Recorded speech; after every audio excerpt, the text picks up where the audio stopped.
Bonjour à tous, bonjour mes chers amis. Question du jour, question de la semaine. Voilà que, comme c'est de nos jours très courant, une institution a organisé pour attirer des donateurs une loterie. Et tout celui qui a donné tant reçoit donc un ticket de loterie.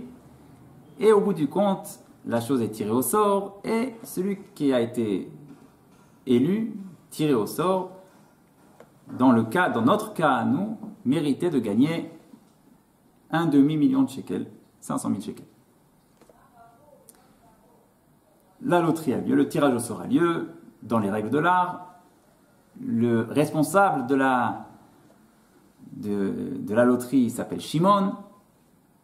Et voilà qu'il tire le ticket et sort le ticket le nom de Réhouven. Réhouven Lévi.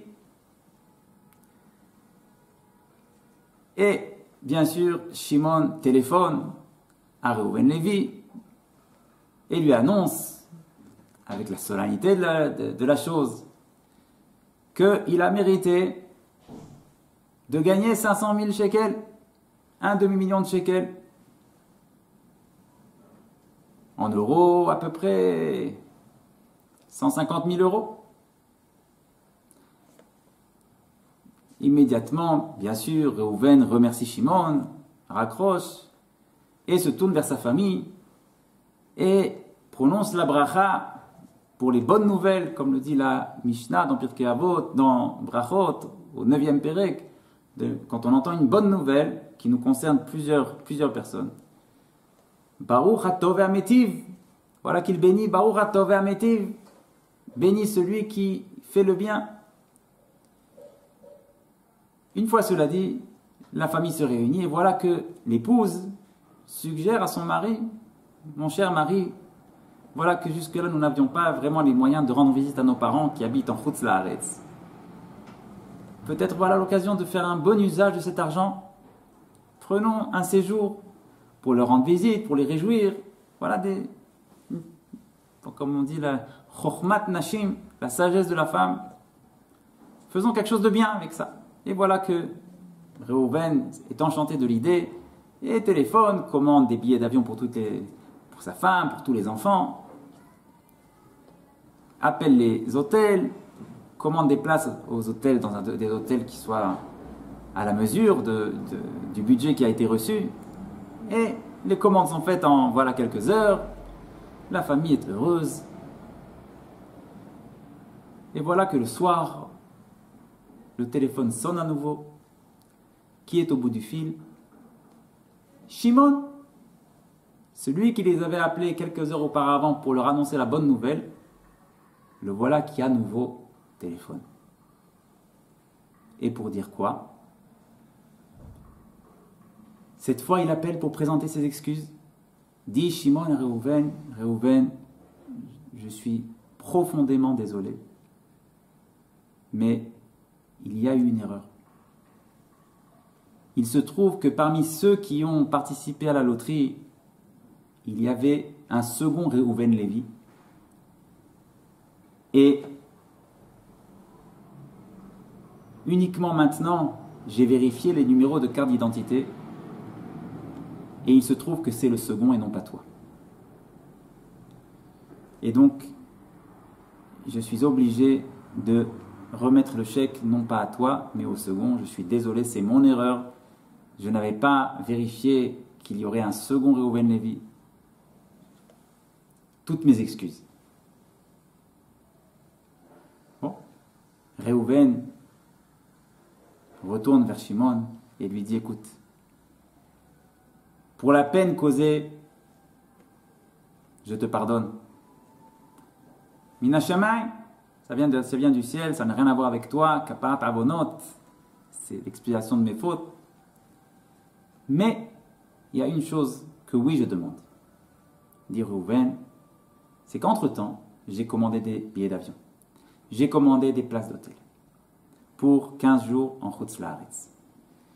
Et les frais d'annulation de tout ça vont déjà s'élever à plusieurs milliers de shekels. Étant donné que cette perte-là a été causée par toi, par ton erreur, je te demande de les prendre en charge. Est-ce que Shimon doit prendre en charge ces pertes-là de Réhouven, causées par lui, ou pas? Telle est la question qui est arrivée au Beit Din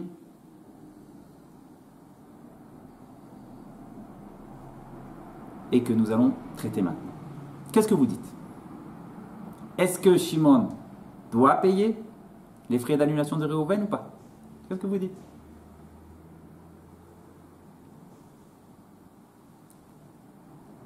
La réponse est la suivante. Il y a dans la Gemara rapporté deux sortes de dégâts qui peuvent être commis à quelqu'un. Il y a ce qu'on appelle un dégât direct. Lorsque chas v'shalom, une personne casse le bien de quelqu'un directement. Et il y a une autre sorte de dégâts qui sont des dégâts indirects. Autrement dit, la personne n'a pas cassé directement, mais elle a fait quelque chose qui a indirectement engendré une perte à l'autre.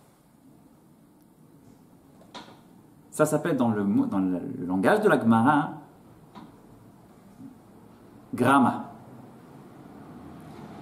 Grama signifie en araméen provoquer. Ça n'est pas direct, c'est provoqué. Le dégât a été provoqué mais n'a pas été accompli directement.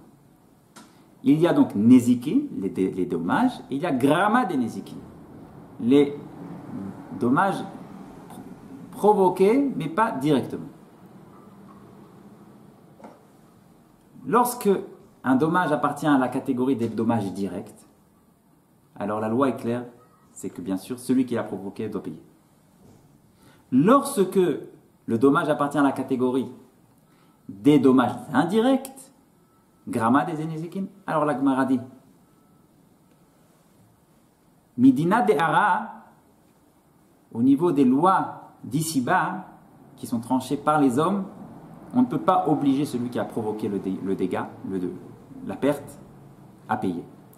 En revanche, Klapé Shmaya, au regard du ciel, la personne est oui, doit oui payer. Autrement dit, dans le second cas, seconde catégorie de dégâts commis, de façon indirecte, le Beit Din ne peut obliger celui qui les a commis à payer. En revanche, lorsque cette personne-là arrivera en haut, eh bien, on lui demandera « Pourquoi est-ce que tu n'as pas réparé ce que tu as commis ?»